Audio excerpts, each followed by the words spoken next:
Hey friends, in this video we are going to discuss some amazing tricks of Microsoft Excel.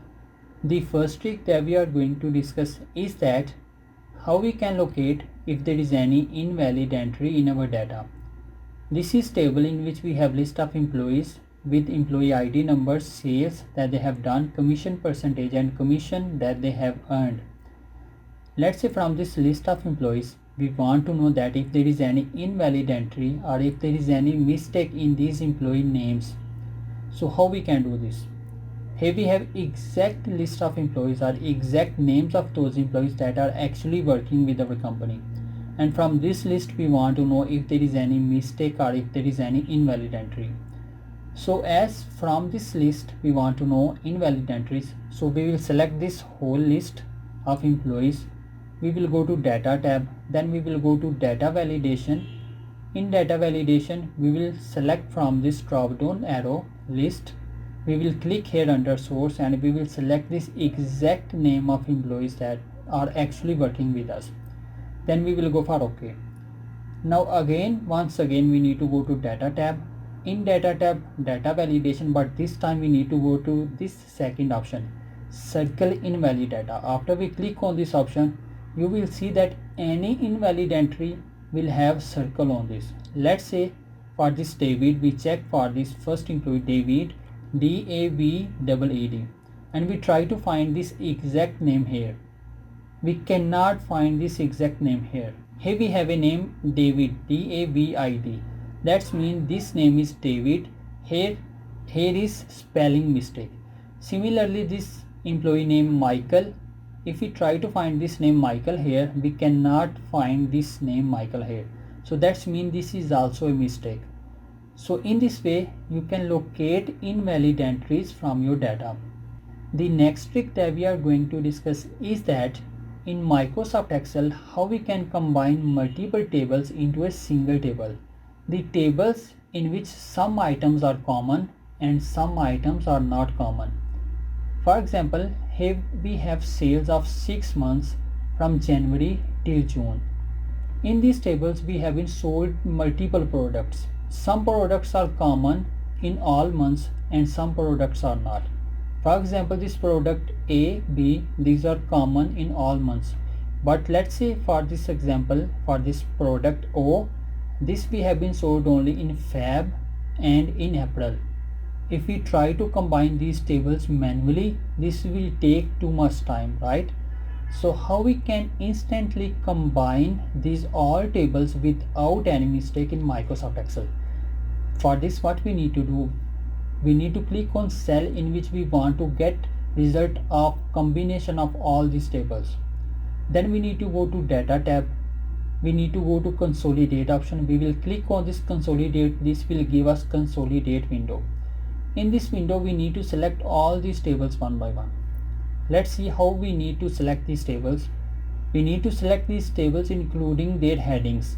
We don't need to select this total figure. After we select one table, we need to click on add. Then second table, we need to click on add.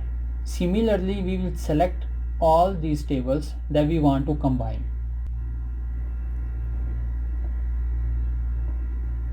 After we have been selected all these tables, we need to select here down from these options.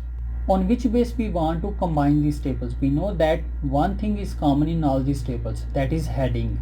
So we will select top row, that is heading of our selection. So we want to combine these tables based on top row. Then second thing, as we also want to combine based on this product. For example, we want to know that in all these tables, what is total sale of this product A.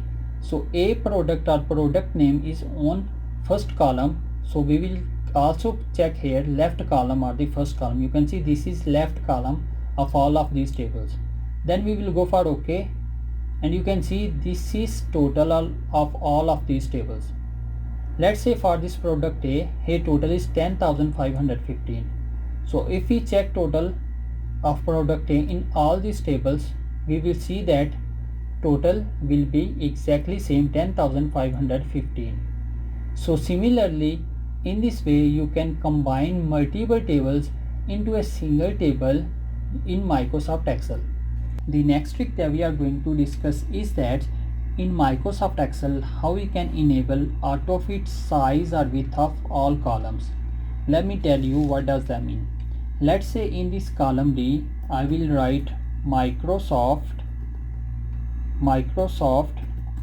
Office. After I write Microsoft Office, you will see that width of this column I need to adjust this manually. Again, if I will delete some of this text, let's say I will delete Office and I will let it be Microsoft only, you will see that again we need to adjust this width manually. It will not be adjusted automatically. So how we can get rid of this problem? How we can enable auto resizing of width of column? For this, any sheet in which you want to do such setting, you need to go to that sheet, you need to right click on that sheet, need to go to view code. In this view code we will select a worksheet and here we need to write only 3 words: cells dot entire column dot auto fit. Then we will save and we will go back to our sheet and now we will try again. Let's say I will write here Microsoft Office 2019 and here we go. You can see this is adjusted automatically. Let's say I will delete Office 2019, enter, and you can see it is adjusted again automatically. So in this way you can easily enable auto fit size or width of columns in Microsoft Excel. So friends, that's all for today. If you like this tutorial, please don't forget to give thumbs up. Don't forget to share this knowledge with your friends. Don't forget to subscribe our YouTube channel Microsoft Office Tutorials, and also don't forget to press bell icon button. Thanks for watching. See you in next video. Bye bye.